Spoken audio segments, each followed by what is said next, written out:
স্বাধীনতা এত সহজ নয়। আবার প্রশ্ন, পারবি কি বেলুচিস্তান? 1947 সালের 11ই আগস্ট থেকে 48 সালের মার্চ পর্যন্ত কয়েক মাসের স্বাধীনতা তারা ভোগ করেছিল। সেই কালাতের মীর ইয়ারউদ্দিন আহমেদ তার করুণ পরিণতি নিয়ে আলোচনা করেছিলাম।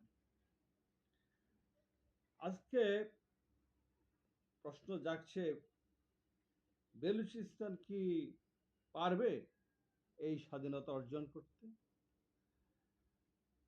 আমি এর ফাঁকে একটু আফগানিস্তান নিয়ে বলিনি, কারণ বেলুচিস্তানের সীমান্ত এলাকা আফগানিস্তান, সেখানে তারা আশ্রয় গ্রহণ করে। প্রিন্স আব্দুল করিম যখন বেলুচিস্তানের প্রথম যে বিদ্রোহীকারী মীর ইয়ারউদ্দিনের ছোট ভাই, উনি ওই মাকরানের অধিকর্তা ছিলেন। উনি বিদ্রোহ করেছিলেন আফগানের এই পাহাড়েতে, উনি আশ্রয় গ্রহণ করেছিলেন। কিন্তু আফগানিস্তান এবং সোভিয়েত ইউনিয়নের সমর্থন না পাওয়ায় উনি ব্যর্থ হয়েছেন। আজকেও বেলুচিস্তান এখনো পর্যন্ত রাশিয়া বা আফগানিস্তানের তেমন কোনো সমর্থন পান নাই। ভিতরে কোনো কূটনৈতিক চ্যানেল হয়েছে কিনা এই সম্পর্কিত কোনো গোয়েন্দা তথ্য আমাদের জানা নেই। অর্থাৎ খুব কঠিন সময়। সে আফগানিস্তানের এক সময় এই মাকরান যেটা সমুদ্র উপকূল, সেটা দরকার। এক সময় আহমদ শাহ দুররানি বা আহমদ শাহ আবদালি এইটাকে করদ রাজ্য এলাকার মতো সে নিয়ন্ত্রণ করত। এখানকার রাজা বা শাসকদেরকে সে কন্ট্রোল করেছিল। মারাঠা যুদ্ধের পর তার তার সেই শক্তি স্বাধীন মারাঠাদের পরাজয়ের মধ্যে দিয়ে সেটা আরো সংহত হয়েছিল। এই জন্য তাকে তালেবানরা আহমেদ বাবা বলে। আফগানদের দুইজন জাতির পিতা, আসল জাতির পিতা আহমদ শাহ আবদালি, আর পরবর্তী সময়ে আমরা এই জহির শাহের নাম জানি, রাজা জহির শাহ সম্রাট। উনি তারকে ডিয়াজিরগা, অর্থাৎ এই বিভিন্ন শাসকরা বসে যে একটি সভা করে, সেখান থেকে তাকে জাতির পিতা অভিহিত করেছিল, কিন্তু সেটা গ্রহণ হয় নাই বা জাতি সেটাকে সেইভাবে মনে রাখিনি। যাই হোক, তো সেই বাবা আফগান বাবা আহমেদ, তার কিন্তু নিয়ন্ত্রণে ছিল মাকরান সমুদ্রপথ, কিন্তু আজকে আফগানিস্তানের সমুদ্রপথ নাই। অর্থাৎ পাকিস্তানের যেটা কৌশলগত চীনের সিপিসি, সেটার সাথে হয়তোবা আফগানিস্তান যোগ দিয়ে মাকরান সুবিধা নিতে পারে ভবিষ্যতে করিডোর সমুদ্র পথ। কিন্তু এই সমুদ্র পথ বেলুচিস্তানের স্বাধীনতার সাথে সংযুক্ত হয়েও বেলুচিস্তানের সাথে একটি ঐক্যমতের মধ্যেও আফগানিস্তান এই পথে তাদের সাথে একটি গোপন ভিত্তিতে সল্লা পরামর্শ করে নিতে পারে। কিন্তু আমাদের কাছে এই বিষয়েও কোনো তথ্য জানা নাই। আমরা ভৌগোলিক চিত্রফিত্র দেখে একটু নানান কিছু চিন্তা ভাবনা করি। এটা আমাদের মানে একটু রাজনৈতিক প্রজ্ঞার ভাব দেখায়। এখন যে অবস্থা, মানে চীন, রাশিয়া রাশিয়া চীন কৌশলগতভাবে এখন তারা ইরান যুদ্ধ নিয়ে ব্যস্ত, এবং বেলুচিস্তানের এই সিচুয়েশন তারা আশা করে না। আবার চীন রাশিয়ার প্রভাব পাকিস্তানে যে অবস্থায় আছে, সেটা আমেরিকা সেখানে একটু তাদের দুর্বলতার সুযোগ হিসাবে এই বেলুচ বিদ্রোহকে উস্কানি দিতে পারে, বলা যায় না। যদিও পাকিস্তান বলছে এটা ভারতীয় কর্মকাণ্ড, এবং সেই হিসাবে তাদেরকে এই একটি উপাধিও দিয়েছে, ফিতনাই হিন্দুস্তান। অর্থাৎ বেলুচিস্তান লিবারেশন আর্মিকে এই ধরনের একটি উপাধি দিয়েছে, ফিতনাই হিন্দুস্তান হিসাবে আখ্যায়িত করে তাদের প্রতি বিরূপ মনোভাব প্রকাশ করেছে। যদিও ভারত বলছে তাদের সাথে কোনো এই বিষয়ে কোনো সংযোগ নাই। কিন্তু আফগান সমস্ত নেতাদেরকে গ্রেপ্তার করা হয়েছে, সিনিয়রদেরকে গ্রেপ্তার করা হয়েছে। এখন সেখানে তারা কতটুকু এগোতে পারবে। ডাক্তার মাহারাং এখনো পাকিস্তানের জেলে, সুতরাং খুব কঠিন সময় তাদের জন্য।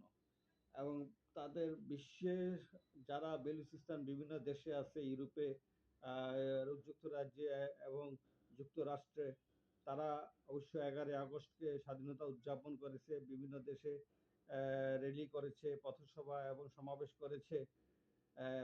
এর মধ্য দিয়ে তারা তাদের একটি প্রকাশ ভঙ্গি দাঁড় করিয়েছে। এখন এটার প্রতি এখনো আন্তর্জাতিক কোনো গোষ্ঠী সমর্থন করে নাই, অর্থাৎ ইউরোপীয় ইউনিয়ন বা কোনো শক্তিশালী দেশ, ফ্রান্স বা ব্রিটেন, চীন, রাশিয়া, আমেরিকা কিংবা ভারত সমর্থন করে নেয়। এবং আফগানিস্তান যার কথা ভেবেছিল যে তারা স্বীকৃতি দিবে, এই পর্যন্ত স্বীকৃতি দেয় নাই। অনেকে হাস্যরস করে বলে হয়তো বাংলাদেশের এই রিজিম চেঞ্জ না হলে বাংলাদেশ থেকে হয়তোবা স্বীকৃতি চলে যেতে পারত, কিন্তু পরিস্থিতি সেরকম তার হয়নি, আর সেটা আশা করো একটি ভুল ধারণা। এখন শেষমেশ কি বেলুচরা একটি বিচ্ছিন্নতাবাদী বিদ্রোহী গ্রুপ হিসাবে টিকে থাকবে, নাকি সেখানে কোনো শুরু হবে, নাকি শেষ পর্যন্ত প্রিন্স আব্দুল করিমের মতো আবার আত্মসমর্পণ করে পাকিস্তানের সাথে আবার সংহতি প্রকাশ করে আবার বেলুচিস্তান ঝিমিয়ে পড়বে। কিন্তু আমরা যা শুনছি, বেলুচ ছাত্ররা, মেধাবী শিক্ষার্থীরা, বিশ্ববিদ্যালয়ের শিক্ষার্থীরা কেউ বিশ্ববিদ্যালয়ে নাই এবং বাসাবাড়িতেও নাই। তারা বিএলএ, বেলুচিস্তান লিবারেশন আর্মিতে অংশগ্রহণ করেছে বলে নানান ধরনের কথাবার্তা, খোঁজ খবর পাওয়া যাচ্ছে। সামাজিক যোগাযোগ মাধ্যমে এই নিয়ে প্রচুর আলোচনা আছে। সেগুলির যদিও সঠিক সূত্র নাই, কিন্তু এখন তো মিডিয়াতে নানান কথা হয়, সেগুলি অনেক কিছু আমাদের শুনতে হয়, বুঝতে হয়, জানতে হয়। আর একটি কথা দিয়ে শেষ করব, সেটা হচ্ছে আফগানিস্তান তার নিজের নাম দিয়েছে আফগানিস্তান ইসলামী আমিরাত। তারা একটি মৌলবাদী ধর্মীয় রাষ্ট্র। আর এইদিকে বেলুচিস্তান যারা তাদেরকে বলছে যে তারা সেকুলার, ধর্মনিরপেক্ষ।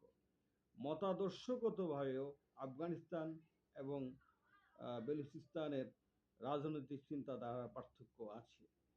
এটা একটা